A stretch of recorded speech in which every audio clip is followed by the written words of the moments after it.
Avima na village malagasy dia fikambanana iray manao fandraisam-bahiny ambanivohitra eto Vakinakaratra, eto Madagasikara. Misy région telo iasanay, ny any avaratra Diana, dia ny eto amin'ny plateau dia any Atsimo Andrefana. Manana tanàna 12 zahay iasanay amin'ireo dia isaky ny tanàna iray misy fikambanana izay miara-miasa aminay. Olona avy eo atoerana le mpikambana.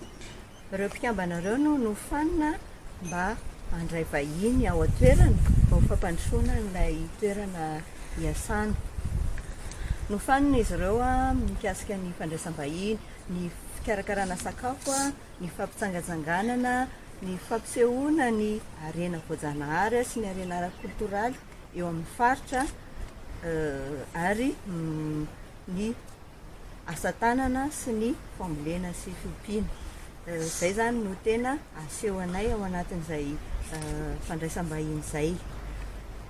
Ny afaka mampatory ihany koa zahay aty amin'ny faritra Vakinakaratra satria manana gîte izay mikarakaraina manokana mba handraisam-bahiny. Izy io na trano naoriny Avima na tranon'olona aty an-toerana fa no karakaraina mba ahafahana manao an'izay fandraisam-bahiny izay. Ireo association ireo ihany no miandraikitra ny fandraisana rehetra, na ny guidage io na ny fampisakafoanana, na ny fampiatranoana, na ny animation, na ny famalifaliana moa zany dia zareo mpikambana ireo ihany no miandraikitra an'izay. Ny anjaranay teknisiana dia ny manofana zareo sy manara-maso ny hatsaran'izay fandraisam-bahiny izay. Hatramin'ny 2018 nefany dia nisy fiara-miasanay amin'ny page GIZ tamin'ny fanitarana ny que villageois tany amin'ireo site izay iasan'ny page amin'ny fiarovana ny tontolo iainana. Ohatra hoe any Antsinjorika zao misy tanàna 5 izay manodidina ny alan-javaboary arovana, dia eo amin'ireo tanàna 5 ireo no nametrahana que villageois mba ampidiram-bola ao amin'ilay tanàna ary ampitombo ny fidiram-bola mba hiarovana an'ilay tsindry eo amin'ny tontolo iainana. Dia nanomboka tamin'ny 2018 zany izay no nahazo famatsim-bola tamin'ny page GIZ. Tamin'ny 2019 sy tamin'ny 2020 nefany nisy ny Covid dia tsy nisy mihitsy ny fandraisam-bahiny satria nikatona ny sistan'ny Madagasikara dia tsy nisy mihitsy ny fandraisam-bahiny. Nahazo famatsiana mba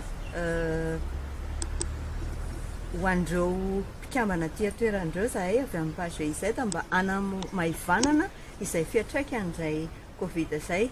Io famatsim-bola io dia niompana indrindra amin'ny fikajiana ny tontolo iainana, izany hoe fampianarana sy fanabeazana an'ireo olona ireo ho amin'ny famboleka-hazo sy ny fikajiana ny hazo, namboly izay hazo ala sy hazo fihinam-boa mba ho fikajiana izay tontolo iainana izay. Tamin'ity taona ity dia nahazo famatsim-bola ihany koa izay mikasika ny fiompiana tantely.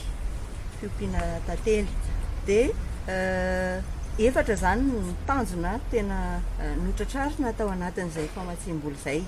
Voalohany indrindra aloha dia famerenana ireo fiofanana azon'ireo mpikambana mba tsy havery ny traikefan'izy ireo amin'izay fandraisam-bahiny izay. Faharoa dia teo amin'ny fampahafantarana ny que villageois sy ny commercialisation. Novatsiany ny page GIZ vola izahay tamin'ny fanamboarana ny site webnay, ny fandraisanay anjara tamin'ny salon international du tourisme tany Berlin, dia ny salon du tourisme de Madagasikara ihany koa nandray anjara tamin'izay zay. Dia eo ihany koa ilay fanohizana n'ilay tetikasa mpampandrosoana satria 10 isanjato ny prix de séjour ato amin'ny que villageois dia natao anaovana tetikasa mpampandrosoana aty amin'ny tanàna izay iasanay. Ohatra amin'izany eto Anjazafotsy famatsiana ny table bon ny CEG izay vao niorina sy fanaovana talazon'ilay CEG zay a ny fahatelo ary farany a dia teo amin'ny famatsiana fitaovana ho amin'ny fandraisam-bahiny.